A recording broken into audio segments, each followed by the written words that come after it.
Bro, this looks like the coast side of like France. So I went to France once. We could do a story time about this, but I went to France once by myself, the southern coast, and I was walking around and I went to like the coastline like this, and then some French dude came up and he started talking to me. He touched my weewee, bro. He touched my weewee, bro. Let's get out of here. Let's get out of here. Let's get out of here. All right, quick story time for the people who asked for it. This video is literally gonna get like 5 views, but it's okay. Basically, what happened was in 2018, I went to southern France, the coastline of France, Nice, France, to be exact. And I went all by myself. Took a backpack and I fucking flew down France. And I was staying there for a weekend, and it looked like Umhlanga Rocks. On the second day I was there, I went up to like this hill, kind of overlooking the coastline of France. It looked beautiful. And I remember being up there and there was like 2 guys to the side, or like 2 tourists over there and another tourist over here. It wasn't very touristy. And I remember seeing some guy pull up in a car off to the left side of me. Or this white dude, he's probably like 30, maybe 35. He had no shirt on, the only dude with no shirt on. And he comes out of his car and I'm sitting down on the edge of this thing looking at the coastline. And he gets out of his car and he's kind of like standing, like just looking out off to the side. And I'm not really paying him any attention. All of a sudden, he makes a beeline towards me. I see him in the corner of my eye. He makes a beeline. He's just like, boom. And he's speaking French. Hello, how are you? How you doing today? How are you? Da-da-da. What is that on your phone? I should do more French. What is that on your phone? And I'm like, oh, it's just a little thing I have, a little phone attachment. Oh my God. And everything I said was like amazing to him. He was just like, oh my God. And I was like, who is this? But keep in mind, here's the thing. At the time, I was like 22 years old. I hadn't traveled a lot. And when I first started traveling, I pretty much had no boundaries and anyone could pretty much do whatever the fuck they wanted to. They can get in my space.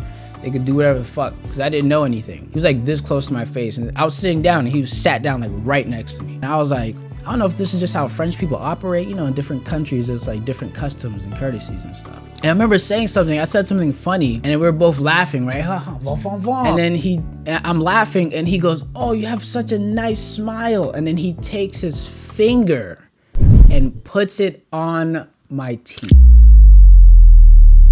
He put his finger on my teeth and went, you have such a nice smile. And I was just like, oh, I didn't do anything about it. And honestly, I think it was that moment he was like, you know what? If this kid's not gonna do anything about me touching his teeth, I think I'm gonna go for the glizzy.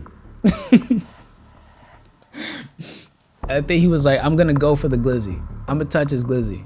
All this happens in like 60 seconds, by the way. This was happening really, really fast. And we're talking some more, and he's asking questions. Oh, you know, what's your job? Da-da-da, all this shit. And I say something else, and then we laugh. And then that's when he hit me with the 2-piece combo. We were laughing, and he did like a smooth motion, right? He did a 1-2 piece. He said, boom, touch my glizzy. And then he touched my chest. He went, oh, like that. Boom, boom. And in my head, I was like, did this nigga just touch my dick? I was like, hold up. I was like, what the fuck? But like I said, it was happening so fast, he kind of just kept talking and talking. And in my head, I'm just like, what the fuck? He just touched it. He touched the tip of my dick. And then he goes, you seem really nice. You should come over later for Indian acupuncture. Indian acupuncture. I didn't even know there was an Indian type of acupuncture. And obviously, I immediately said no and turned around and ran away, right? Right? That's what I did, right? I took his number and I took a selfie with him. Like, how fucking stupid. Because one side of my brain was going, fuck, there's no fucking way I'm going to this nigga's house. Because I asked him, I was like, well, where do you live? And he pointed at one of the houses on the coastline, one of like the rich houses on the beach. And I was like, what the fuck? So one side of my brain was like, dude, fuck no. Why the fuck would I go to his house? But the other side of my brain was like, this could be a fucking hilarious story if I keep going with this. But no, needless to say, I went to his house. No, I'm playing. No, I didn't go to I did not go to that nigga house, bro. I went back to my hostel. I even made a video about it. I did like a little vlog. Like, what the fuck just happened? I need to be more assertive with people, okay? Like, he was literally this close to my face. And I told someone this story like a year later, and they were like, you were sexually assaulted. I was like, oh. I was like, fuck? But that's pretty much it. Moral of the story, if you travel alone, be careful. Set boundaries now, right? I'm a little bit older now. Now I could be like, hey, okay? Yo, chill. Right, I've been to a few more places. Don't let niggas touch your glizzy. Pierre Petit.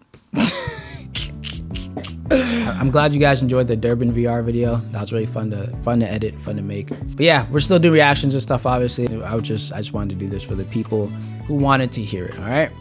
I love y'all. I'm out. Peace.